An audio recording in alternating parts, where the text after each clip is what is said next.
somebody asked how many volts it was. And I'm going to answer that. I don't know, bruh. Like, I don't know if that's what you at. Like, I'm not like a tachometer or whatever. I don't know. I'm not trying to set a fucking record, dude. I got electrocuted by electricity. And I'll tell you what happened. I had a comedy set on Melrose Avenue in West Hollywood. And afterwards, I was walking a few blocks, and they had a food truck. And I don't like food trucks, man. It's all, for people out, everybody in LA and all these cities are like, oh, food trucks. But then they'll they'll make fun of people who are picking up animals on the side of the road, like the area where I'm from. And they're like, those people are fucked up, like some hillbilly grilling something in the back of his truck, But you're eating out of a fucking truck, dude. Like, I've never eaten sushi out of a truck, like some kind of damn creep, like some kind of just damn fucking calorie lurker, So I don't like food trucks because I don't like to eat when somebody's cooking something right next to the gasoline. I mean, the gasoline in a truck is 8 feet from the fucking griddle. Like, I don't eat around that shit. So anyway, I've had a personal issue, I guess, and I'm sorry if I'm a little fired up, dude. I mean, I didn't expect this, and it's just been a long few days. So anyhow, I saw this food truck. They were selling lobster rolls, which I don't give a fuck about those either, dude, to be honest. And so though I was being myself, and they're selling lobster rolls, and I thought they were out of jurisdiction. I didn't know that food trucks were allowed to operate on this certain avenue out here in West Hollywood.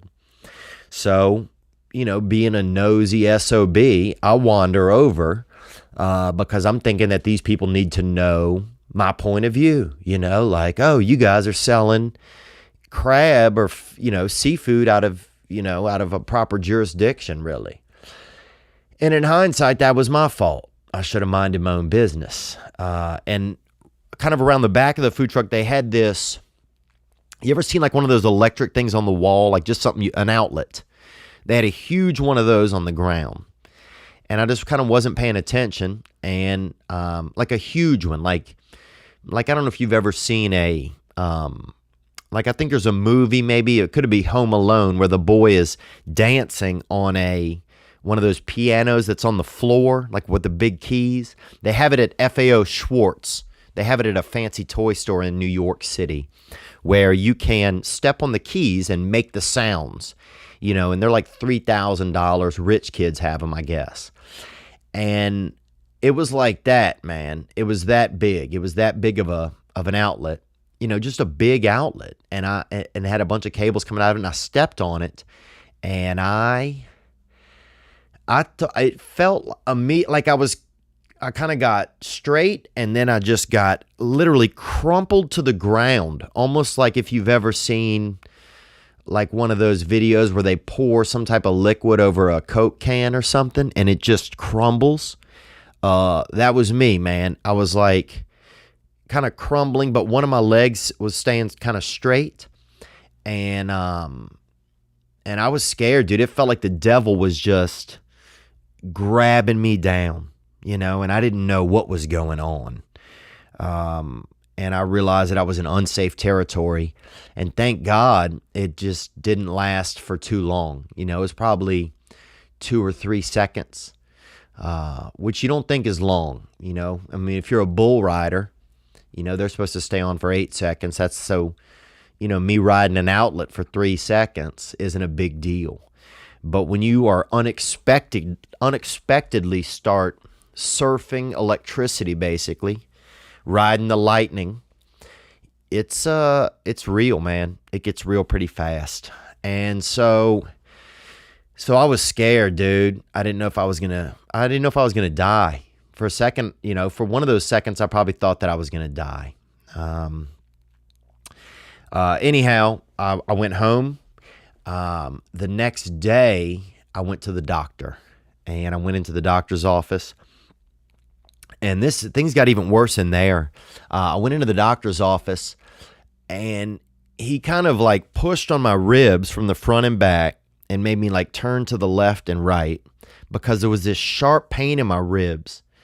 And they ended up figuring out that there's a muscle in there that got damaged, or it's called an intercostal muscle. And I don't know if maybe the electricity kind of, all met up right there in my body. But it hurt, man. And this guy was like squeezing on it. It made it hurt even more. I lost my breath. I thought I was going to die in the office. I thought I was going to die. He pushed on it and I couldn't breathe. And he's like, "What's wrong?" And I'm like, "I can't breathe." And he's like, what happened? And I'm like, he had just done this to me. I had been able to breathe when I was in there before.